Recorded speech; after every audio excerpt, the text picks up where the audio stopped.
Okay, so we've got the intake out of this Subaru STI, and that is the most difficult part, really. It's all kind of downhill from here. What we do have to do is I'm going to use my cool laser pointer. Well, let me show you first. We've got a lot of room on this side. This is the left side of the engine. And but then on the right side, there's not a lot of room. We have to take this blue wire, goes down to an O2 sensor. I'll use my handy dandy pointer. Right there. That's got to come out. What happens if you don't pull that one first? It'll get smashed. And it costs a lot of money because it's a performance. Air fuel meter one. Yeah. Air fuel sensor. And you pull that out through the wheel well. I don't have that staged real well, but I'll show you it when I get down here in a minute. So what else do we need to do? What are we going to do with the turbo? We're going to leave it on. For the motor pull. For the motor pull, yep. Yep. Has to come off when we pull the heads, but it's a lot easier to just pull everything off because the oil lines and everything go to the cylinder head anyway. So it's easy to just pull it off, and there's room to clear it forward going this way off of the transmission bell housing, so it's not a big deal. What else we need to do? We have to take this bolt out here for the transmission mount. Thank you. No problem. And this will pivot here, so we'll just pull the bolt out, and then once the bolt's out, this will stand straight up, and that'll enable us to get the transmission and engine up so that the mounts have studs on each side, so we need to pull it up so it'll clear off of those to go forward. We'll show you what those look like from underneath here. And we also need to get these two heater hoses off. We're going to leave the pipes on the engine, take these hoses off. And he's going to take off the starter and just leave it hanging. The ground wire is attached to a bracket, that's all attached. There's 2 bolts, and that's 2 of the 8 that we have to take out for the bell housing. So there's 2 bolts that are in the starter that are long, that go all the way into the engine bell housing. And then there's 2 bolts back under here. And then there's a bolt and a nut at the bottom. I'll show you here in just a second. Going down. Bye. Have a safe trip. I hope not to trip. Just kidding. Okay, so the way that the exhaust works on this is it goes from this side across the other and then up to the turbo, and then you have a downpipe. And the downpipe, as you can see, is already missing a nut. Somebody's already got it started for us. I don't think Jesse knows about that. He's the owner. So anyway, we're going to take the downpipe off. You got this little hanger bolt and then a couple here. And then also I got to pull this oxygen sensor. It's really easy. You just follow the wire up forward and you can see the plug for it right there. So that'll be a piece of cake. We'll pull the downpipe before we pull the engine. And before we pull the downpipe, we'll have to pull that little exhaust shield. There's not much holding it on anyway, just to get the top bolts. As far as the bottom 2 bolts on the bell housing, you can see those right here. There's 1 bolt and then a nut. The nut, you need to use a ratcheting box wrench. It's a 14 millimeter. What I do is I'll reach over the top of the CV axle, and then I'll have the wrench sticking up to the right at a 45-degree angle. And then I do the same thing over here. It's like we've got a little bit of a leak on this side. So the 2 fasteners that we need to get here are those 2 in the center of the frame, the bolt on the left and the nut on the right. And the same thing, you just reach up over the CV axle with a ratcheting box wrench and crank those out. It'll barely clear your steering input shaft. You can also use a wobble extension and a 3/8 drive to get that nut out. I apologize for the darkness and the poor quality and the shaking. It's really tight quarters under here. Anyway, here's a view of the starter and the fastener on the starter. You can see there's just that bolt right there that needs to come out. It's 14 millimeter.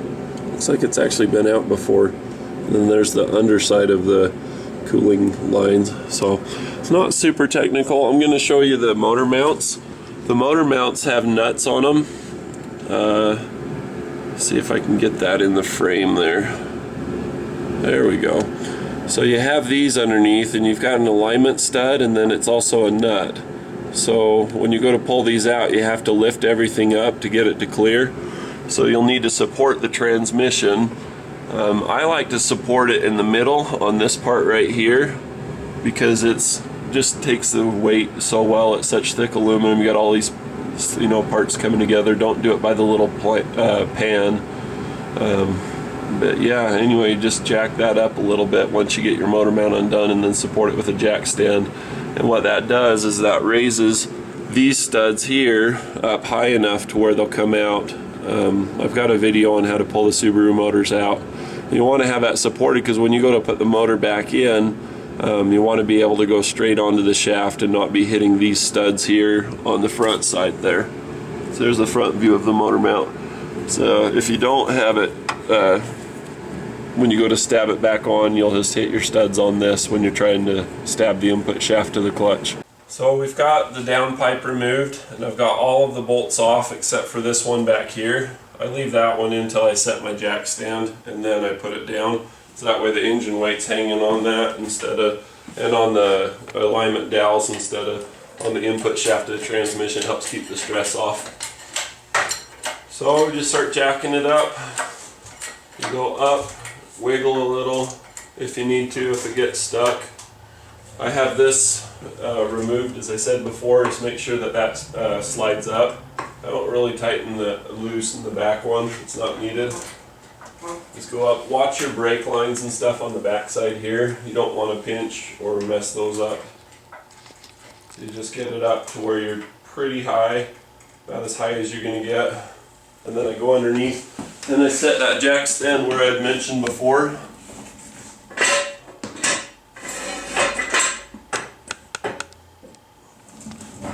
So the jack stand is queued up, and we just let it down until it starts to sag. About like that. Tighten it, and now I go back in with my wrench. It's all staged, ready to go. And I'll pull out that last long 14.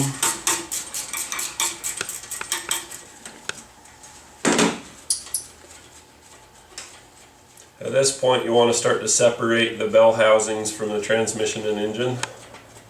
The engine on the Subarus has kind of a bell housing. I mean, they cup together over the clutch. It's like the bell housing for the transmission's been kind of split in half, just because the clutch is so big to provide enough surface area.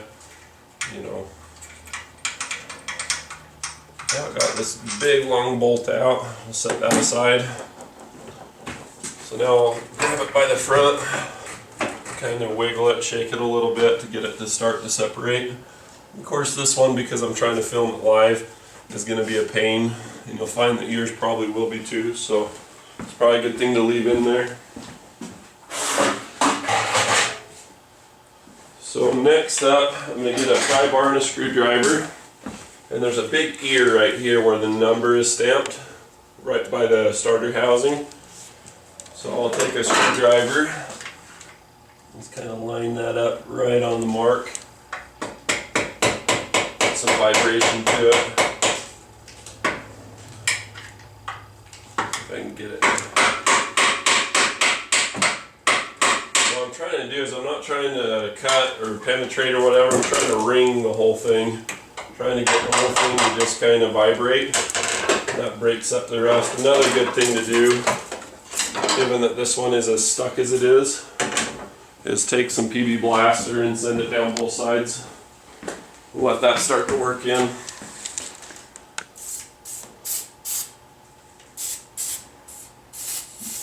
Now I'm like stressing because I want it to be one cut, one take, but it's probably a good thing to leave in. I've had so many questions from people on, you know, how do I get these two to separate, so I guess we'll just show you. It's tedious. If you do it the fast way and just whack it real hard, that can be dangerous and risky for all parties involved, the engine and for you and the body.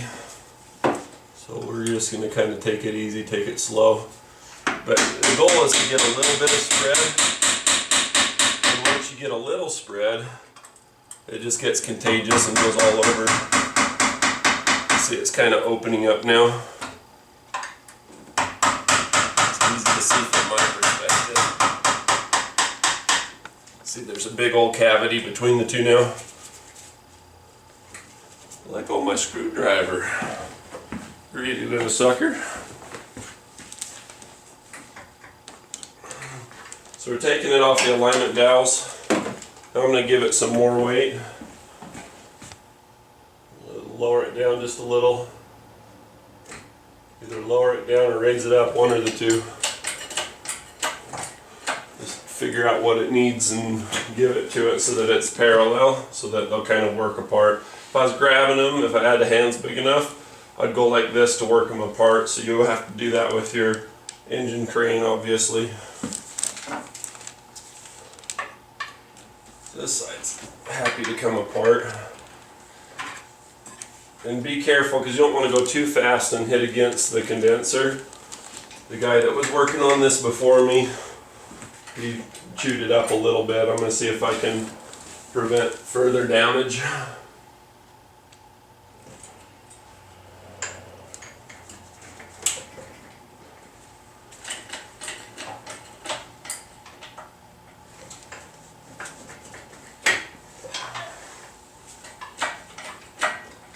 Just go up, down, and just pry it back and forth. We're not in a huge hurry. We don't want to risk damage. But at the same token, you don't want to be here forever. If you take the turbo off, it's easier at this point. I wasn't really calculating into the mix, you know, having this kind of a hang up. I'm going to scoot my crane back a little bit, gently.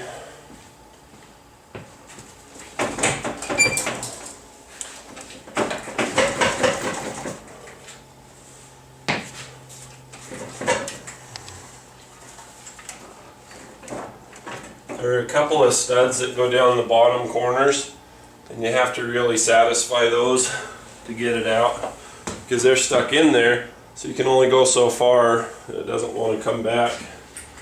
So I'm picturing that in my head as I'm making these movements and changes. I think they're kind of rusted onto it. It's the way that it's acting. That's interesting. I'm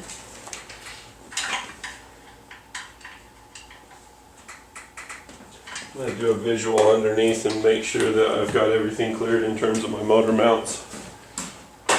Somebody moved my cart. It was me.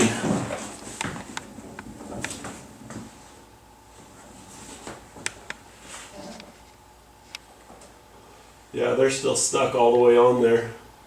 So I need to jack this up higher to get those to break free, kind of separate.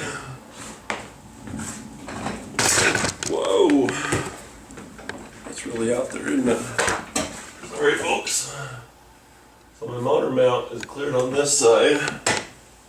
I'm going to use my crane forks as a creeper.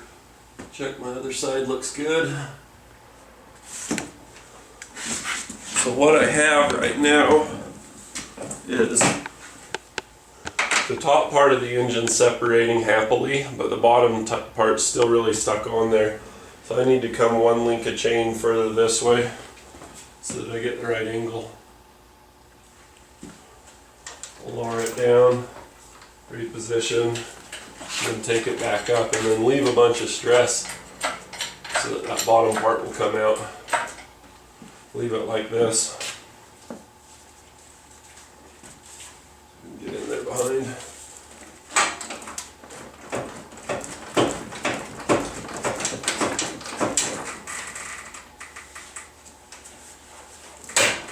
There we go. Now it's moving freely in both directions.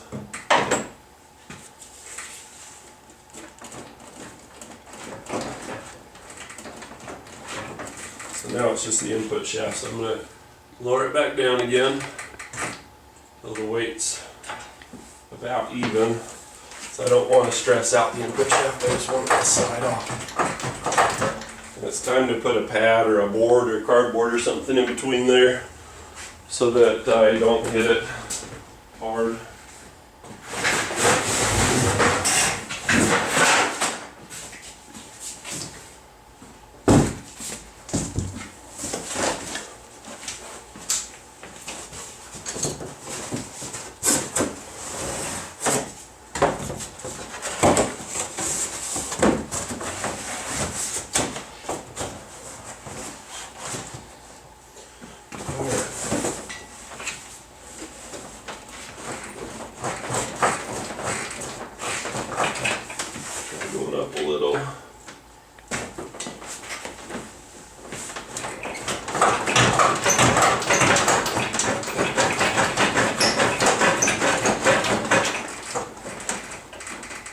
be snagged a little. Something with that exhaust turbo side.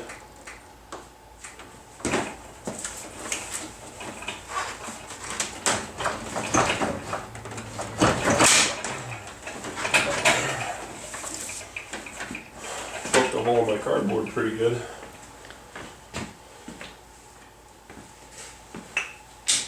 Boy, this is a poor one to pick for a video example. That does not want to come free.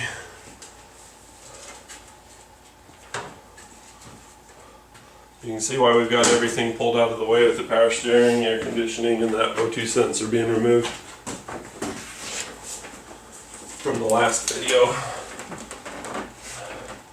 That does not want to come out.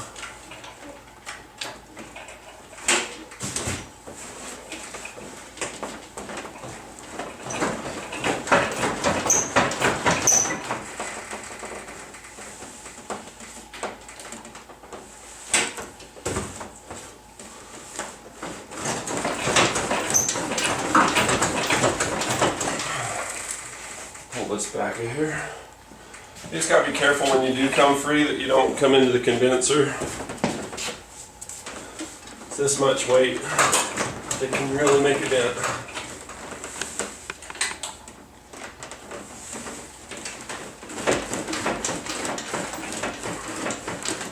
There's still something stuck. We're gonna have to do a little investigating on the back side. We'll go ahead and cut for now. So we've got everything pulled off. We've got the dog bone up. We got the heater hoses off. Everything's ready to go to pull the motor. But because this is a manual transmission and because it's an 04 STI, we've got a special condition, special problem basically. And that is that the clutch fork is engaged to the throwout bearing. And the throwout bearing is locked into the pressure plate. It's kind of clicks in as one piece, becomes one. So what you have to do is you have to pull this plug out of there. And once you pull the plug out, you take an M6x1 thread per millimeter bolt and stick it in the end of this. And then using a pry bar, you just pull it out.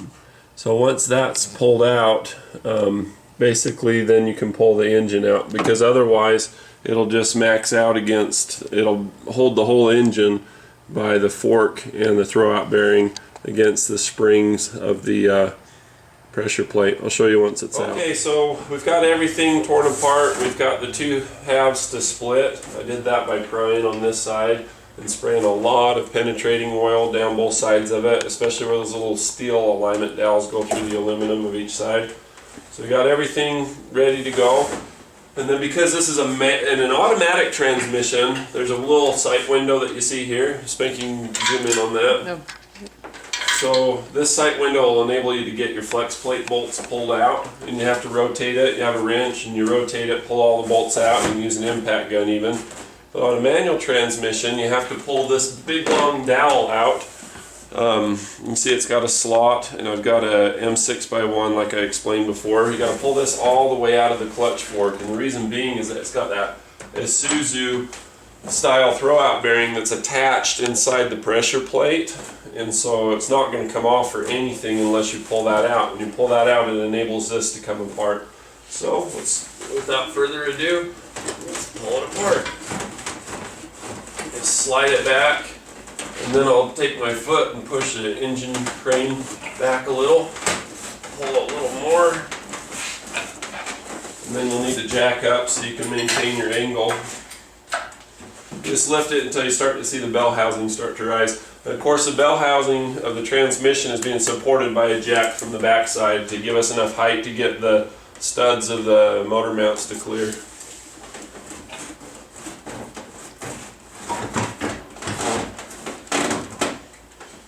Also, I've got cardboard in the front to save the condenser for the air conditioning.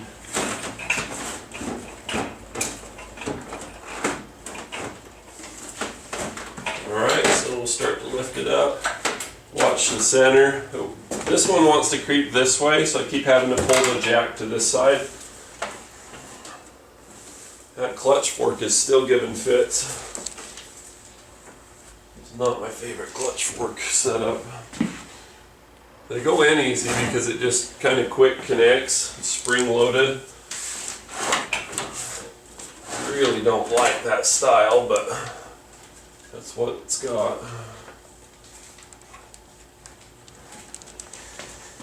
So the next thing I need to do is I need to pull from the bottom of the motor back, get that clutch fork to clear and come off. It's just not wanting to do it, it's not having it. Go down a little more. But most of these are a lot easier. This one's just a particular pain in the butt. But that's how it goes with everything on these. It's the price you pay for performance, I guess. Go a little bit lower. That's all we've got.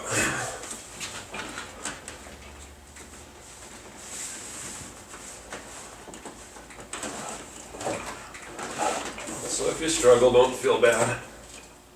I do too. Let's see if I can get a pry bar and get that to just tuck under.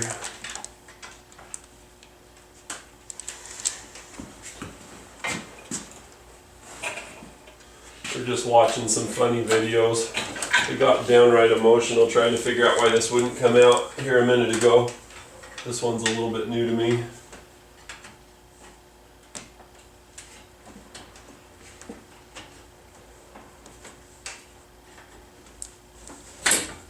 But I will have to put a link in the description from that video. It's pretty funny. There's a guy in there. He's like, "What do you do?" He's like, "Oh, I do parkour, man." "What do you do?" "Oh, I do parkour." He like flings himself across the gym through the air into a mat, and his arm just flops down. It's freaking hilarious.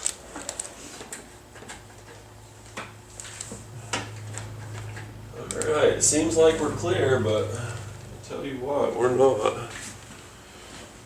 Get a flashlight, I'll show you what I'm working with here. Take you on the extended tour. Power cable clear. So there's your throwout bearing, and there's that impossible clutch fork that I was telling you about, and you can see in there that it's got all kinds of like sheet metal clips on it that hold it in there. It's a real obnoxious design. Normally something would just slip right out of there, but because this is a pull style diaphragm clutch, that's what you get. Not my favorite.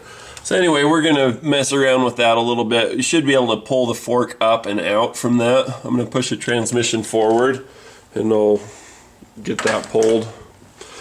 Like I say, this one's a little bit on the new side for me. I've done a bunch of them on the Isuzus and other vehicles that have the same principle. This one's just kind of different. It's kind of special.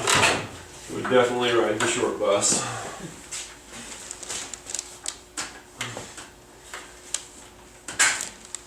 Man, that's just jammed in there. So I should be able to take the clutch fork and pull it straight up and out of that clip. Just ain't having it. Let's see if we can get a screwdriver through it and just pop it up. Yeah, hand me the flashlight so Sure. you can see. Yep.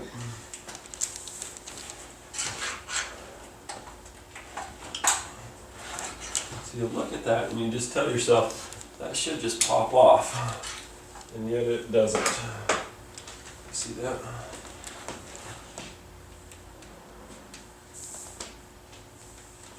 Oh, it looks like it's coming, or is that receiving? It is, but because of the extreme angle, it's not. I'm going to have to put my studs back in and then get that to pull up and then take it out. So I got to re-stab this thing, which means it's got to go up too. Yeah, I wasn't expecting that. Oh, I do parkour, man. Alright, let's get her in there. Shouldn't do this on camera because then I panic and rush it and all that kind of stuff that I shouldn't do.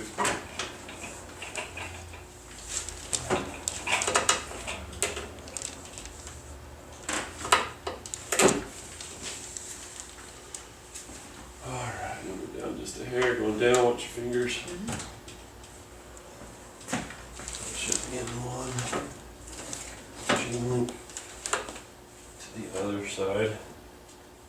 You see the other stud on that side, is it in? Looks like it is. Alright. Then we pull our fork off. Son of a gun. I hate that design. I wish nobody ever did that. Should have advantages. So we're clear, so go ahead and I like to keep it wiggling all the way up. And just shake it back and forth. And the reason I do that is to see if it's hung up on anything. Because if it hangs on something and you let the crane have all the feel, you know, of all the accelerate, slow down, then you don't know if you're snagging on like that power steering pressure line that Spanky's wrestling over there on that side. That's just cardboard, I just poked a hole. Could have been the condenser if I didn't have the cardboard there, huh? Yeah. That's what it's for. Okay, so as it starts to get higher, it's time to push the crane forward a little bit. Because of the angle, as it comes up, it comes back as well, so you just got to compensate for that. Kind of like, well, I won't talk about other kinds of compensation. I don't even want to know what kind of compensation you're thinking of. That's right. We get a little short, teeny guys with their great big trucks. Sure. My bad. Alright, so there's the engine. It's up. Back it up and then we'll be out. Pull it back and we'll give you the good old spin tour. Right. Save this for when we put the motor back in. Of course, we got all kinds of hoses and everything in the way. I want to clear this completely so that we maintain a beautiful paint job on this critter.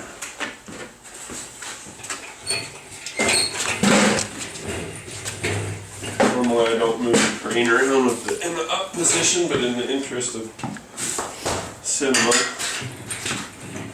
let's leave it like that. Alright, so here we are. Here is that ridiculous, miserable slave cylinder drop bearing. It's dry, it needs to be replaced, you can hear that. So anyway, we'll get that coming. You can see the clutch disc in between there. Not really, can you? Looks like the clutch disc is pretty worn too. Anyway, here's the, you can see the turbine on the turbo. Hold it still for a second. Sounds kind of dry too. Yeah, you can see it. Got coil-over ignition on this one, which is fun. Let's kind of give it a slow rotisserie type movement.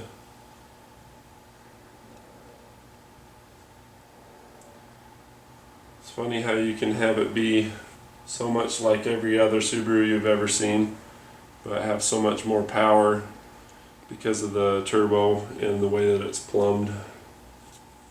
So the way the turbo works, might as well cover that. So the exhaust comes through here, it comes up to here, and then this is the wastegate right here. We'll let off, and it's operated by this little vacuum line, and it's computer controlled. But what it does is it spins this one, and when this one spins, it turns the other one. See, when you look into here, see how they're just linked together? And you've got a donut. This one goes to the intake. So the exhaust has expanding gases and a higher pressure on this side. And so that higher pressure turns this, and as it turns it, it goes around through here and then out. And in turn, it turns the intake and it forces air down into the intake. You're trying to shove air in there to keep up with the demand for, you know, to get the RPMs and everything going. I'm at a loss for words, but that's the way it goes. This is the one that, this is the intake for the turbo that comes from the air filter, and it goes in there and gets wound up, and then it shoves it through here and then into the intake of the vehicle. So anyway, that's how you pull the engine out. We're going to get this down low so we have a low center of gravity. Get my office chair out. If you guys have an office chair in your garage, you should. They're really handy. I prefer one that's either green or brown, just just because it says, I don't know, I just like brown and green chairs, I guess. They just always seem to be the best. I get my air tools, I'll go through, pull off the timing belt, I'll go through, take off all the head stuff, pull the clutch off, replace this, reseal the caps in there like I do on all of them. The oil pan's already been done on this one, let's leave it alone. We'll pull off the turbo and the rest of the exhaust so we can get the heads off. So anyway, that's it in a nutshell. That's how you pull an STI engine. It's really important that you... Actually, I'm going to pull you out of the tripod one more time, and we're going to show you what it looks like on the clutch fork side of things. You can help me if you want. Because no. So apparently I need it. So here's that clutch fork that we were fighting with. That's all pretty normal, except for the way that the slave cylinder is on this is it pushes from the back side, so it pulls on the clutch. And where that bar is that I showed you, remember this little son of a gun? It goes in through here, and then in through there, and just holds it like that. So by pulling that out, you get all the angle that you need, and it needs to be pulled out and greased anyway. It's hopelessly sticky.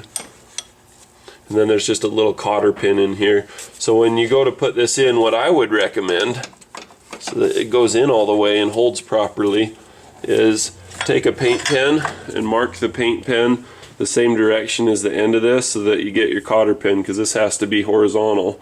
If you put it in like this, it's going to hit the pin, it's not going to go in all the way. So paint it, and then you'll know that you're good to go. You'll know that you're in the right direction horizontally. I hope you enjoyed our video. Click like, subscribe, leave comments in this section below. And as always, thanks for watching. Cheers.